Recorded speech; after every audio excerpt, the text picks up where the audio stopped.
Hi friends, ఎలా ఉన్నారు? ఈరోజు వీడియోలో మజ్జిగ పులుసుని ఎలా ప్రిపేర్ చేసుకోవాలో చూపిస్తాను. బెండకాయతో మజ్జిగ పులుసుని ఎలా ప్రిపేర్ చేసుకోవాలో చూపిస్తాను. దీంట్లో మనం డిఫరెంట్ టైప్స్ ఆఫ్ వెజిటేబుల్స్ని యాడ్ చేయొచ్చండి. నేనైతే బెండకాయ మజ్జిగ పులుసు ఎలా చేయాలో చూపిస్తాను. సో బెండకాయలు అయితే నేను 1/4 కేజీ కంటే తక్కువగానే ఉన్నాయండి. సో వీటిని మాత్రం తీసుకున్నాను. తర్వాత ఇందుకు కావాల్సినవి వెల్లుల్లి, అలాగే ఎర్రగడ్డ, ఎండుమిర్చి, పచ్చిమిర్చి ఇవన్నీ తీసుకున్నానండి. అలాగే మజ్జిగని ఇలా మిక్సీకి వేసుకొని, బాగా పెరుగుని ఇలా మిక్సీకి వేసుకొని మజ్జిగలాగా ఏమి మనకి గడ్డలు లేకుండా ఇలా చేసేసుకోవాలి. తర్వాత కొబ్బరిని కొద్దిగా మిక్సీకి పట్టేసుకున్నాను. బియ్యం పిండి కొద్దిగా తీసుకున్నాను. సో ఇప్పుడు ప్రాసెస్ ఎలా చేయాలో చూపిస్తాను. కడాయిలో గట్టంత ఆయిల్ వేసుకొని మనం ఈ బెండకాయల్ని మొత్తం ఇలా బాగా ఫ్రై చేసుకోవాలి.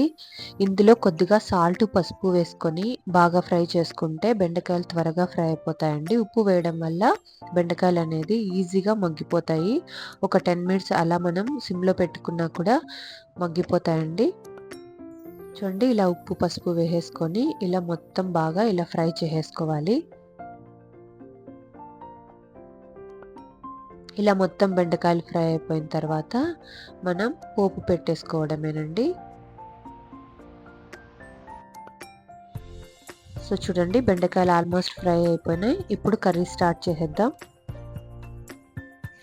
ఇప్పుడు కడాయిలో గట్టంత ఆయిల్ వేసుకొని ఆవాలు, మినప్పప్పు, జీలకర్ర ఇవన్నీ వేసుకొని మనం ఒక 2 నిమిషాలు ఫ్రై చేసుకోవాలండి. తర్వాత ఎండుమిర్చి, ఆనియన్, పచ్చిమిర్చి వేసుకొని అలాగే చిన్నుల్లిపాయ కూడా వేసుకొని బాగా ఇలా ఫ్రై చేసుకోవాలి.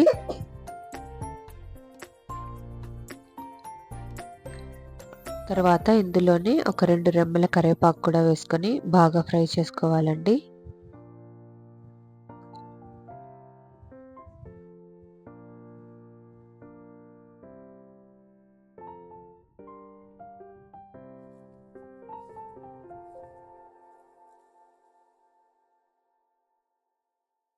సో ఈ ఆనియన్, పచ్చిమిర్చి, కరివేపాకు బాగా ఫ్రై అయిపోయిన తర్వాత మనము ఇందులోకి కొబ్బరి, పచ్చి కొబ్బరి మిక్సీకి వేసుకున్నాం కదా, అది అలాగే బియ్యం పిండి వేసుకొని ఒక 2 నిమిషాలు బాగా ఫ్రై చేసుకోవాలి.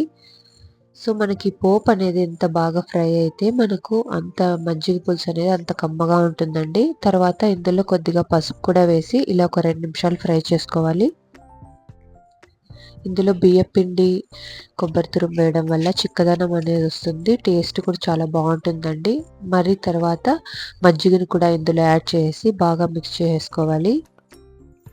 ఇప్పుడు మనం ఫ్రై చేసి పెట్టుకున్న బెండకాయ ముక్కల్ని కూడా ఇందులో యాడ్ చేసేసి ఒకసారి కలిపేసుకోవాలండి. సో ఇలా కలుపుకున్న తర్వాత మనం వాటర్ ఎంత కావాలో అంత వేసుకొని కన్సిస్టెన్సీని అడ్జస్ట్ చేసుకోవాలి. చూడండి, నేనైతే మళ్ళీ కొద్దిగా వాటర్ వేసి ఇలా మొత్తం ఇలా బాగా కలిపేసుకొని ఒక 5 నిమిషాలు ఉడికించుకుంటే మనకి ఎంతో రుచికరమైన బెండకాయ మజ్జిగ పులుసు అనేది రెడీ అయిపోతుంది ఫ్రెండ్స్. ఇది చాలా బాగుంటుంది, మీరు తప్పకుండా ట్రై చేయండి. మీరు ఇలా బెండకాయ మజ్జిగ పులుసు చేసుకున్నప్పుడు దీని కాంబినేషన్గా ఇంకొక కర్రీ ఏదైనా మీకు నచ్చింది చేసుకొని తింటే చాలా బాగుంటుంది ఫ్రెండ్స్. లేదైనా మీరు ఇలాగైనా తినచ్చు.